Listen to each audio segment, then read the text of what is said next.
Let's start, of course, with Ronaldo. Another day and more quotes. The Man United forward Ronaldo has exclusively spoken to Piers Morgan on Piers Morgan, uncensored on talkSPORT. He said the Glazers have no interest in Manchester United. They don't really care, in my opinion. Do you ever talk to them, the Glazers? Never. Never? Never. Not since you've gone back? No. They give all the power to the president, the sport directive.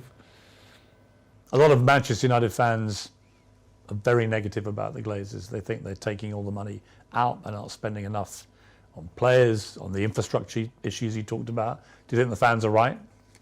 The fans, they're always right. I think the fans should know the truth, should know that the players, we want the best for the club. I want the best of the club. This is why I'm coming to Manchester United. This is why I love this club. But you have some things inside the club which don't help to Manchester reach the top level as City, Liverpool, and even now Arsenal, for example, which is complicated. It's difficult.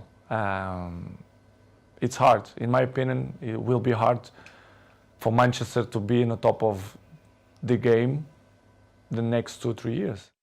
A reminder, of course, you can watch the full Cristiano Ronaldo interview on Piers Morgan Uncensored on talkSPORT in a 2-part special. That's Wednesday and Thursday night. You're going to watch it?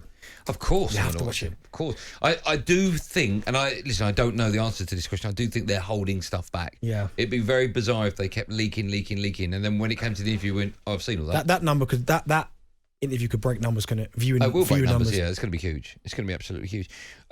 Let me get you. Listen, we've been talking Ronaldo since, what day is this today? Tuesday or Wednesday? Tuesday. So Tuesday. Yesterday. We'll probably talk about it tomorrow. Wednesday and Thursday is when it's on, and then Friday we'll react to, I would imagine, the stuff we don't know about yet. And every day there seems to be more quotes that make me as a Man United fan and a football fan as well go, oh, just stop talking now, Ronaldo. Has he not ruined? Has he tainted his legacy? Right, because one of the questions we're always going to be asked as football fans, who's better, Ronaldo or Messi? I just wonder now, if you're on the fence, if you think, I'm just getting a bit bored with Ronaldo, I'm going to go Team Messi, does that come into it? Do you think he's tainted his legacy at all? No, I think the way he's conducted himself, like I relate with this interview and the way he tried to get out in the summer from Manchester United, it leaves a horrible, horrible taste in your mouth. I think Manchester United fans, when he leaves the club, because I can't see him going back, I think they will be disappointed in the way that he's acted. But if you talk about his legacy, you talk about a guy who's scored over 700 career goals. He's won the Ballon d'Or 5 times. He's won 5 Champions Leagues. You can't gloss over. That is what you call a stellar career. You can't change that.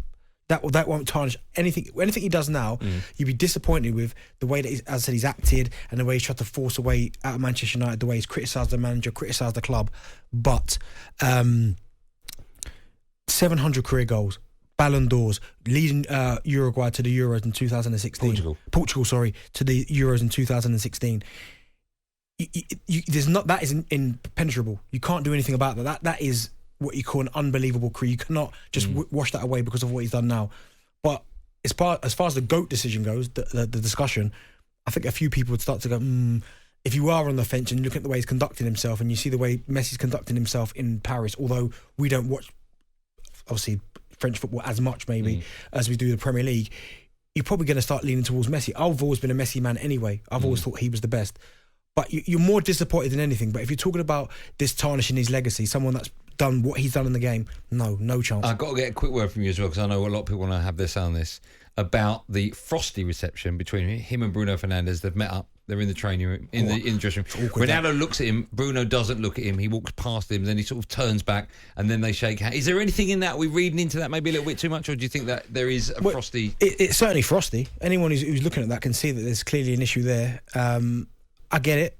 Bruno's probably thinking to himself, he's thrown me and the team under the rest of the bus, basically under the bus, by saying, he's pretty much saying that this team's not good enough without me, and the rest of the team is terrible. I don't care about them. It's about me. Okay, last question, because we're over and I know we've got to take calls in. Last question: if Ronaldo was English and he was going into that dressing room with other Man United players, and you saw that reception between the two of them or reaction, would you be worried as an England fan? There's unrest in that dressing room. It's not about unrest, because they're two world-class players. They'll put it to one side and get the job done. But if you're a Portugal fan, would you be worried? No. I don't think you'd be worried, because they're two good players.